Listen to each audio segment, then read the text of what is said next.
चलो बच्चों, business study के सीबीएसई वाले पेपर में जो भी केस स्टडी बेस्ड क्वेश्चन आते हैं, लेंथ बहुत बड़ा होता है और उस चीज को देख करके पढ़ते पढ़ते बहुत सारी चीजें स्किप हो जाती हैं दिमाग से। तो आपको कुछ शब्दों को याद रखना है और ये शब्द आपको एग्जाम में आपके आंसर्स तक पहुंचने में मदद करने वाले हैं। ठीक है, ये शब्द कैसे मदद करेंगे इस चीज का भी जरा ध्यान मैं इसी पीडीएफ में आपको बता दूंगा, शेयर भी कर दूंगा। Clue words in case study, ऐसे शब्द अगर यूज किए जा रहे हैं केस स्टडी में तो ये किस बिजनेस स्टडी के किस कंसेप्ट की तरफ इशारा कर रहे हैं।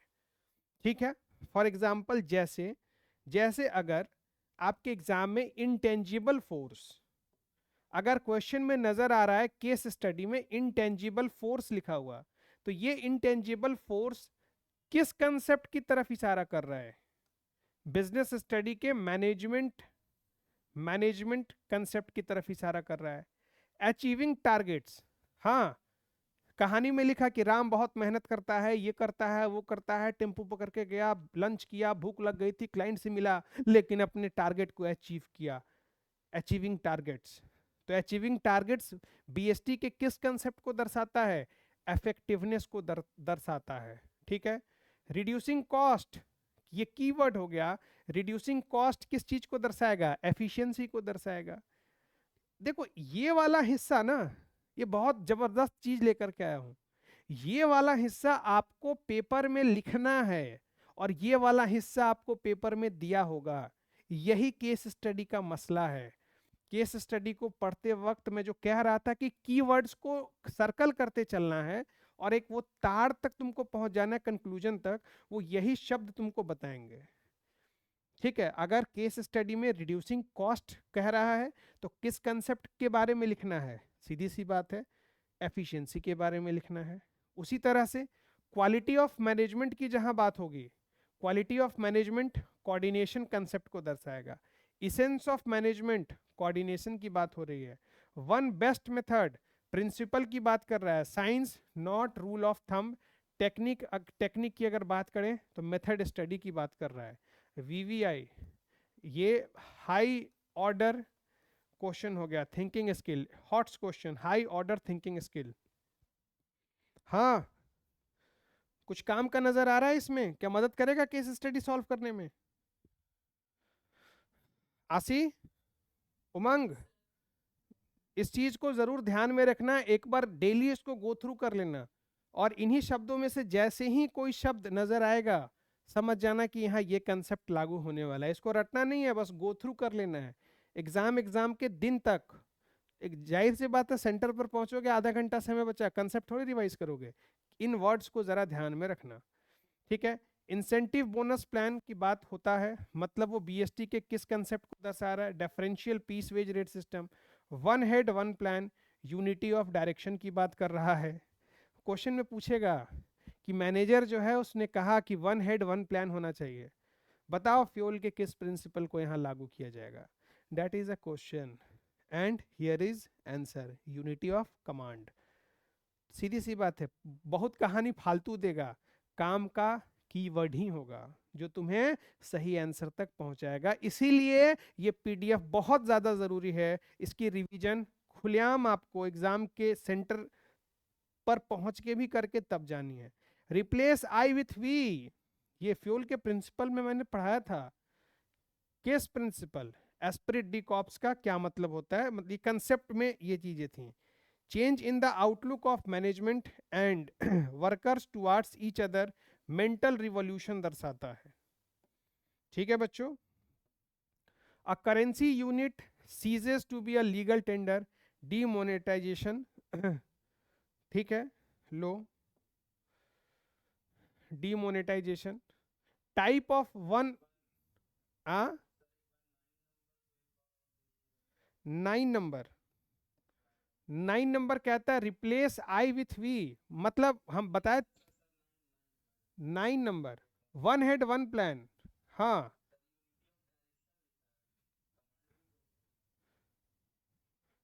फ्यूल के प्रिंसिपल को पढ़ना, यूनिटी ऑफ डायरेक्शन में इसी बात को बताया था कि अगर डायरेक्शन अलग अलग लोगों को अलग अलग लोग देने लगेंगे तो फिर वो सही काम नहीं करेगा। मतलब एक व्यक्ति को एक ही जगह से डायरेक्शन मिलना चाहिए। अगर उसको अलग अलग लेवल के मैनेजर डायरेक्ट करेंगे फिर वो कंफ्यूज हो जाएगा। लो आगे देखो, इसमें जो भी चीजें हैं ना वो बिल्कुल दिमाग में बैठा लो कि लगभग 99% 99 सही है। उसके हिसाब से एक बार अपने कंसेप्ट को बुक को पलट लेना, इन चीजों के हिसाब से मिलाना, जहां कंफ्यूजन लगेगा पूछ लेना। खासकर केस स्टडी वाले क्वेश्चन में सबसे ज्यादा इफेक्टिव यही चीज होगा। Limitation of function of management planning की बात कर रहा है। फॉरवर्ड लुकिंग फंक्शन प्लानिंग या कंट्रोलिंग की बात करता है। एंड रिजल्ट की जहां बात करे मतलब ऑब्जेक्टिव जानना चाहता है। ब्रॉड काउंटर्स की बात करे स्ट्रेटजी की बात करता है।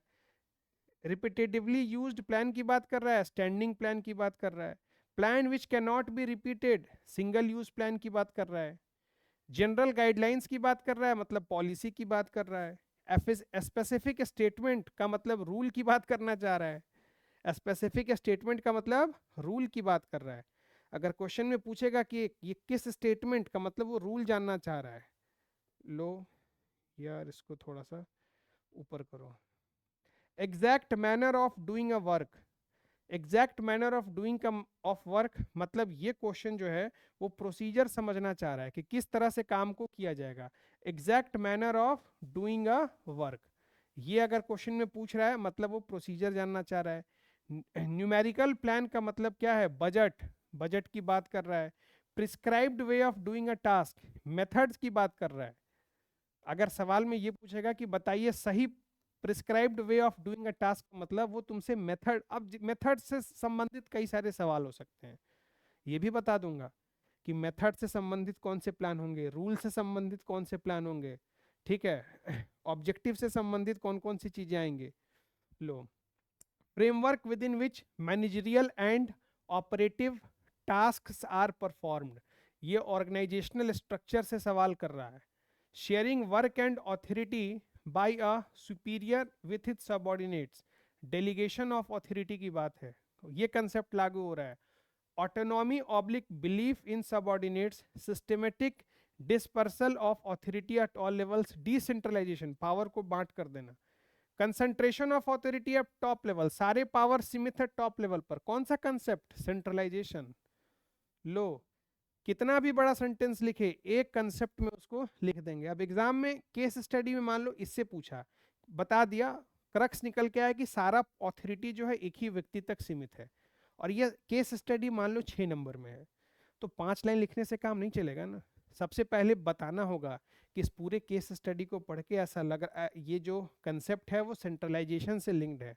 सेंट्रलाइजेशन का मीनिंग क्या होता है, सेंट्रलाइजेशन का ऑब्जेक्टिव क्या होता है, इसका इंपॉर्टेंस क्या होता है, एडवांटेज क्या है, डिसएडवांटेज क्या है, ये आपकी पूनम गांधी की किताब में लिखी हुई है। तो सारी चीज़ों को आपको एक्सप्लेन करना होगा 2 पेज में, तब जाके आपको बढ़िया से बढ़िया मार्क्स इसमें मिलेंगे। तो ये कंसेप्ट पता चल गया, इसके बाद इसके बारे में सारी इसकी कुंडली तुमको खोल देनी है, ठीक है। ऑक्यूपेशनल स्पेशलाइजेशन की बात करेगा मतलब फंक्शनल स्ट्रक्चर की बात कर रहा है। Network of social relationship, informal organisation की बात कर रहा है। Number of subordinates that can be effectively managed by superior, span of management की बात करता है। Ranking order of job position, ये हियरार्की की बात करता है। Vertical movement of employ along the organisational structure, ये प्रमोशन की बात करता है। वर्टिकल मूवमेंट का मतलब समझते हो, नीचे से आप मैनेजर, आप क्या थे, सुपरवाइजर से मैनेजर बन गए, मैनेजर से जनरल मैनेजर बन गए, जनरल मैनेजर से आप सीईओ बन गए, तो आप नीचे से ऊपर की तरफ जा रहे हो, वर्टिकल डायरेक्शन में आपका प्रमोशन हो रहा है, ठीक है। तो vertical movement of employ along the organisational structure, ये किस चीज, ये किस कंसेप्ट को दर्शा रहा है, प्रमोशन को दर्शा रहा है। Horizontal movement of employ along the organisational structure, transfer, अरे इस विभाग से उस विभाग भेज दिया, इस जगह से उस जगह भेज दिया, एसपी साहब का ट्रांसफर मोतिहारी से मुजफ्फरपुर हो गया, हाँ, एसपी साहब को डीएम बना दिया, वर्टिकल। हॉरिजॉन्टल समझ में आ गया, तो अगर वर्टिकल मूवमेंट की बात करेगा तो प्रमोशन, और हॉरिजॉन्टल मूवमेंट की बात करेगा तो हॉरिजॉन्टल मूवमेंट क्या होता है, ट्रांसफर होता है। ट्रांसफर की बात कर रहा है, ठीक है। पढ़ा था ना ट्रांसफर से संबंधित कंसेप्ट, कि किसी भी एम्प्लॉय का रेगुलर ट्रांसफर नहीं होना चाहिए, एक स्पैन ऑफ टाइम पे ही होना चाहिए। रेगुलर ट्रांसफर से उसकी एफिशिएंसी घटती है, प्रोडक्शन लेवल रिड्यूस होता है, क्वालिटी डिस्टर्ब होती है, ठीक है। किसी को ट्रेनिंग देके हर साल ट्रांसफर करोगे तो काम कब करेगा? बात समझ में आ रही है? इसीलिए ट्रांसफर का गवर्नमेंट ने भी नियम बना रखा है, कम से कम 3 साल, 3 साल के बाद ट्रांसफर होगा, 3 साल के पहले नहीं होगा, स्पेशल केसेस में कर दिया जाता है। Familiarising new employ with organisation, new employ को बता रहे हैं, मतलब उसको ओरिएंटेशन दे रहे हैं या इंडक्शन ट्रेनिंग दे रहे हैं। स्टार्टिंग में आया तो उसको सब चीज़ से बता रहे हैं। Training to use sophisticated high tech machines, हाँ, वेस्टिबुल ट्रेनिंग उसको दे रहे हैं। Training under master worker, master worker के अंदर उसको ट्रेनिंग करा रहे हैं। अप्रेंटिसशिप ट्रेनिंग की बात हो रही है। टाइप्स ऑफ ट्रेनिंग जरूर पढ़ लेना, एग्जाम में उससे क्वेश्चन पूछता है। ये ट्रेनिंग के तीनों कंसेप्ट वीवीआई हैं। वीवीआई, इससे एग्जाम में आपको केस स्टडी या डायरेक्ट क्वेश्चन देखने को मिल सकता है। और ट्रेनिंग वाली बात किस चैप्टर में मिलेगी, कोई मुझे बताएगा? ट्रेनिंग वाली बात किस चैप्टर में मिलेगी? ऑफ कोर्स सी बात है, स्टाफिंग चैप्टर में इसकी चर्चा है। तो इस ट्रेनिंग के कंसेप्ट को आप बिल्कुल अच्छी तरीके से एक बार आप पढ़ लेंगे। तो देखो, मैं तो चीज़ों को सिंपल लेके आया हूँ ना, कि अगर मास्टर वर्कर्स के अंदर ट्रेनिंग की बात हो रही है तो सर ये होगा, हाईटेक मशीन्स की बात कर रहे हैं तो ये होगा। Training through collaboration between educational institute and business organisation, ये होगा इंटर्नशिप ट्रेनिंग। कोलैबोरेशन बिटवीन, अब देखो ना, बहुत सारी कॉलेजेस जो हैं बच्चों को इंटर्नशिप पे भेजती हैं। तो इंटर्नशिप का मतलब क्या है, कॉलेज और इंडस्ट्री के बीच में टाई अप है, तभी तो खुलेआम जा रहे हैं। ऐसे ही अडानी के पोर्ट पे चले जाएंगे बिना किसी जानकारी के, बोलेंगे ट्रेनिंग करने, इंटर्नशिप करने आए हैं। अरे भैया, कॉलेज के बीच में पहले गठबंधन हो गया होगा तब वो अपने बच्चों को वहां भेज रहा है, वरना उसको वैल्यू कौन देगा? हाँ, सही है, सही है, ठीक है। एग्जीक्यूटिव फंक्शंस की अगर बात करेगा तो डायरेक्टिंग की बात करेगा। एक कौन सा एग्जीक्यूटिव फंक्शन यहाँ लागू होता है? एग्जीक्यूटिव फंक्शन मतलब डायरेक्टिंग, ओवरसीइंग एम्प्लॉय सुपरविजन, ठीक है। Stimulating employ motivation, influencing employ leadership की बात कर रहा है, इन्फ्लुएंस, हाँ, influence leadership, stimulating motivation, overseeing का मतलब सुपरविजन, और एग्जीक्यूटिव का मतलब डायरेक्टिंग। बैकवर्ड लुकिंग फंक्शन की बात अगर कर रहा है तो बात कंट्रोलिंग की कर रहा है, ठीक है। ग्रैपेवीन की बात कर रहा है, इनफॉर्मल कम्युनिकेशन, पढ़ा भी था। ब्लूप्रिंट ऑफ फाइनेंशियल एक्टिविटीज की बात कर रहा है, फाइनेंशियल प्लानिंग की चर्चा हो रही है। की result areas, critical point control की बात हो रही है। हेलो, इंपॉर्टेंट, ठीक है। तो क्रिटिकल पॉइंट कंट्रोल की बात हो रही है। If you try to control everything you may end up controlling nothing, अगर आप सारी चीजों को कंट्रोल करने की कोशिश करोगे तो एट द एंड आप कुछ नहीं कंट्रोल कर पाओगे। ये क्या बताता है? Management by exception should be adopted, acceptation should be adopted. Decision affecting liquidity and profitability of business, हाँ, यहाँ कौन सा कॉन्सेप्ट लागू होगा? शॉर्ट टर्म इन्वेस्टमेंट डिसीजन या वर्किंग कैपिटल डिसीजन यहाँ पर लागू होगा। ये भी पार्ट बी का इंपॉर्टेंट एरिया है। भैया इसका प्रिंट निकाल लेना है एक बार यार, ठीक है। आओ, ये आखिरी पेज है, इसके बाद आपका समाप्त हो जाएगा, ठीक है। ये ज़्यादा नहीं है बिल्कुल। कहने का मतलब है, ये टोटल कितने हैं?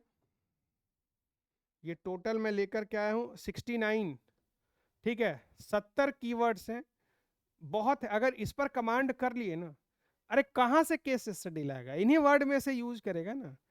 अगर वर्ड पता चल गया, कंसेप्ट तुमको अपने आप पता चल जाएगा, केस स्टडी की माँ की आँख, कहीं कोई दिक्कत होने वाली नहीं है, ठीक है। तो केस स्टडी का जो डर था, उस डर को एक क्लास में खत्म कर दिया।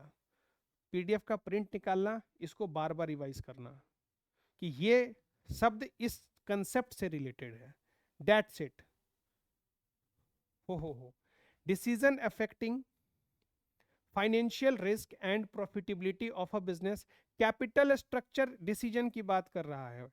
Decision that relate to fund requirement, पैसे की जरूरत है, मतलब फाइनेंशियल प्लानिंग की बात कर रहा है, both in terms of quantum as well as timing. Decision affecting growth, अच्छा ग्रोथ से रिलेटेड फैसला, फाइनेंशियल रिस्क से रिलेटेड फैसला, प्रॉफिटेबिलिटी ऑफ अ बिजनेस से फैसला, ये कैपिटल बजटिंग डिसीजन होता है। न्यू इशू मार्केट मतलब primary market, market for existing securities secondary market, bridge financing commercial paper. Bridge financing का मतलब कौन सा कंसेप्ट यूज कर रहा है, थोड़ा सा डिफिकल्ट, रिवाइज जरूर कर लेना। होल्डिंग सिक्योरिटीज इन इलेक्ट्रॉनिक फॉर्म, डीमटेरियलाइजेशन की बात कर रहा है। Marketing through emphasis on low cost of production, affordability, production concept लागू होता है। मार्केटिंग थ्रू एम्फेसिस का मतलब focus on good quality of product, product concept है। हाँ देखो ना, चाहते हैं कि उत्पादन में लागत कम आए, कौन सा कॉस्ट, प्रोडक्शन कंसेप्ट। चाहते हैं कि प्रोडक्ट अच्छा बने, product concept. Marketing through focus on aggressive advertising and sales promotion, बहुत भयानक आपने क्या किया, विज्ञापन दिया, ये सेलिंग कॉन्सेप्ट को दर्शाता है। लो, सेलिंग कॉन्सेप्ट को दर्शाता है। Last 10, marketing through focus on making an effort to find wants of people and fill them, पहले ये जानना चाहते हैं कि क्या लोगों की जरूरत है, ये मार्केटिंग कंसेप्ट के अंतर्गत आता है। अब इसी में तुमको ना क्वेश्चन देगा केस स्टडी कि ये कंपनी है जो रिसर्च करना चाहती है कि कौन से प्रोडक्ट को बनाया, मार्केट में कौन से प्रोडक्ट की डिमांड हो सकती है, कस्टमर क्या खरीदना चाहता है, किसकी रिक्वायरमेंट है, बताओ कौन सा कंसेप्ट लागू होता है, तो मार्केटिंग कंसेप्ट। एक कंपनी है जो भारी तौर पर विज्ञापन कर रही है अपने प्रोडक्ट का, अपने सेल्स को बहुत तेजी से ग्रो करने के लिए, बताओ कौन सा कॉन्सेप्ट लागू होता है, बीएसटी का कौन सा कॉन्सेप्ट लागू होता है, सेलिंग कॉन्सेप्ट। तो कहानी चाहे कितना बना ले, हाँ ये पकड़ में आ गया, ये अपने आप आ जाएगा। गेटिंग माई पॉइंट बच्चों। तो केस स्टडी इन 70 नामों को, की पॉइंट्स को अगर ध्यान में रख लिए तो फिर सत्ता तुम्हारी है। Marketing through focus on adopting environment friendly technique, अच्छा environment friendly technique societal marketing concept है। इमेज या गुडविल की बात कहां से आती है, पब्लिक रिलेशन से आती है। Set of controllable factors variable, element of marketing mix, लो ये भी इंपॉर्टेंट है, मार्केटिंग मिक्स वाला कंसेप्ट अच्छे से पढ़ लियो भाई। Offering products and special price, rebate की बात होता है। Offering product at less than list price, discount की बात कर रहा है। Personal form of communication, personal selling की बात कर रहा है। Paid form of non personal form of communication, advertising की बात कर रहा है। पैसा आपने दिया है लेकिन पर्सनल नहीं है, हेलो, अब टीवी पर जो ऐड आता है वो पर्सनल थोड़ी है। हाँ एग्जाम्पल फॉर एग्जाम्पल, तुम्हारा मेरे साथ बढ़िया टर्म्स है, मैं कोई विज्ञापन नहीं कर रहा हूँ, तुमने मेरे कोर्स को खरीद लिया, या मेरे कोई रिलेटिव है जिसने मेरे कोर्स को खरीद लिया, तो उसने मेरे किस पर्सनल, वो एक पर्सनल फॉर्म का कम्युनिकेशन था, तो पर्सनल सेलिंग था। लेकिन दिल्ली का बच्चा मेरा कोर्स खरीद लिया, तो वो क्या है, वो एक विज्ञापन से आया हुआ एडमिशन है।